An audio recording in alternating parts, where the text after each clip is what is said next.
Hello student, हम आप लोगों को हिंदी ग्रामर बताने जा रहे हैं। चाहे यूपी बोर्ड हो चाहे सीबीएसई बोर्ड हो, आपको हिंदी ग्रामर आता है, रस छंद अलंकार। तो परीक्षा में काव्य सौंदर्य के तत्व रस छंद अलंकार आता है, उसकी परिभाषा लक्षण लिखने के लिए आता है, जो 2-2 नंबर का के क्वेश्चन होते हैं। अति लघुत्तरी या बहुविकल्पीय प्रश्न पूछे जाते हैं।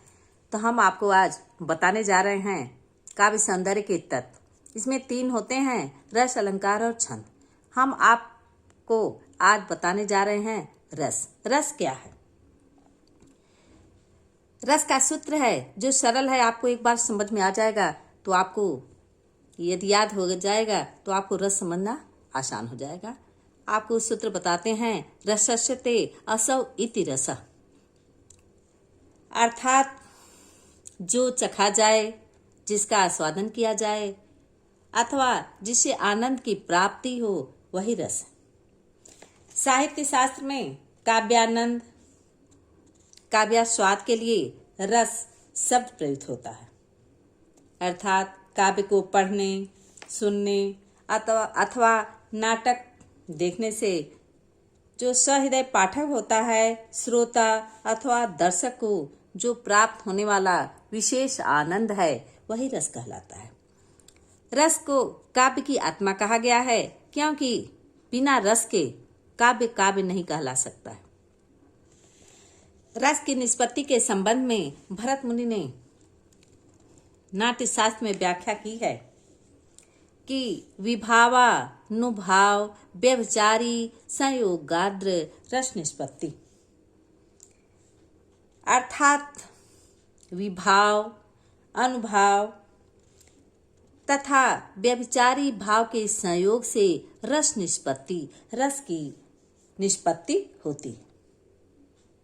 इसमें अस्थाई भाव स्वतः ही अंतर्निहित होता है, क्योंकि अस्थाई भाव ही विभाव, अनुभाव तथा व्यभिचारी भाव के संयोग से रस दशा को प्राप्त होता है। इस प्रकार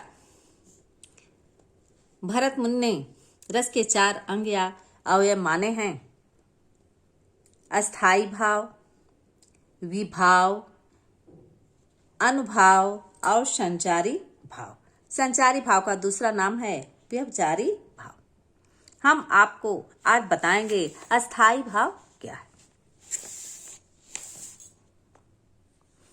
तो हम बता रहे हैं आप लोग को कि रस के 4 अंग या 4 अवयव हैं। अस्थाई भाव, इसमें है विभाव, अनुभाव और संचारी भाव।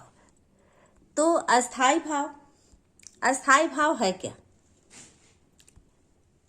आचार्य रामचंद्र शुक्ल ने इसे परिभाषित करते हुए लिखा है कि जो प्रधान भाव है अस्थाई भाव, वही कहा जा सकता है जो रस की अवस्था तक पहुंचे। रस रूप में पुष्ट या पढ़ित होने वाला तथा संपूर्ण प्रसंग में जो व्याप्त रहने वाला भाव होता है, वही क्या है? अस्थाई भाव कहलाता है। इसलिए भारतीय आचार्यों द्वारा अस्थाई भाव की संख्या कितनी बताई गई है? 9 बताई गई। अस्थाई भाव की संख्या 9 है और इसमें वात्सल्य नाम का जो है 10वां रस होता है, स्वीकार किया गया है। तो आचार्यों ने अस्थाई भाव के आधार पर रसों की संख्या जो है निर्धारित की है कि रस कितने होते। तो आचार्यों ने अस्थाई भाव के आधार पर रसों की संख्या निर्धारित की है। तो हम आपको बताएं रस और उनके अस्थाई भाव बताएंगे। तो जैसे रस है, श्रृंगार रस है, उसका अस्थाई भाव क्या है? रति। रति का अर्थ क्या होता है? स्त्री पुरुष का प्रेम, यह रति कहलाता है। जैसे हास्य रस है, हास का मतलब क्या होगा? हंसी, हास परिहास हंसी, यह है हास्य रस। करुण रस का अस्थाई भाव क्या है? शोक। इसका मतलब होता है किसी भी व्यक्ति के दुख, उसके दर्द को जब देखकर हमारे हृदय में करुणा का भाव उत्पन्न होता है, वो क्या होता है? शोक। ये है वीर, वीर रस। वीर रस का स्थायी भाव क्या है? उत्साह। किसी भी काम को यदि हम नहीं करना चाहते हैं तब भी हमारे हृदय में उत्साह नामक अस्थायी भाव उत्पन्न होता है। हम कठिन से कठिन कार्य को भी कर डालते हैं, वह उसे हम कहते हैं उत्साह। रौद्र, रौद्र रस का अस्थायी भाव क्या है? क्रोध, क्रोध अर्थात हमारे मन में किसी भी वस्तु को देखकर या किसी के कटु वचन को सुनकर एकाएक हमारे हृदय में क्रोध उत्पन्न हो जाता है। भयानक रस, इसका अस्थायी भाव क्या है? भय। किसी भी भयावह वस्तु को देखकर या अचानक हम किसी भी कुछ ऐसी वस्तु को देख लेते हैं जिससे हमारे हृदय में भय उत्पन्न हो जाता है। विभत्स रस का अस्थायी भाव क्या है? जुगुप्सा। अद्भुत रस का अस्थायी भाव क्या है? विस्मय। हम आश्चर्य में पड़ जाते हैं, एकाएक कोई भी वस्तु देख लेते हैं या किसी घटना को सुन लेते हैं तो हम आश्चर्य में पड़ जाते हैं, तो यह अस्थायी भाव क्या है इसका? विस्मय। शांत रस का अस्थायी भाव क्या है? निर्वेद्य। वत्सल रस, इसका अस्थायी भाव क्या है? वात्सल्य। हमारे हृदय में वात्सल्य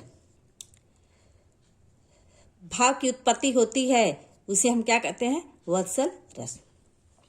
इस प्रकार हम आपको बता दें ये 10 रस और उनके बस अस्थायी भाव रहे। आपको हमने बताया अस्थायी भाव है क्या।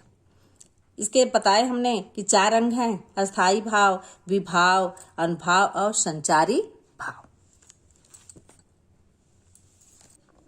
हाँ स्टूडेंट, तो आप लोगों को यह अच्छी प्रकार समझ में आ गया होगा रस और उनके अस्थायी भाव।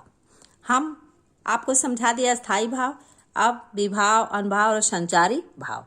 अगले दिन हम आप लोगों को अच्छी प्रकार समझाएंगे।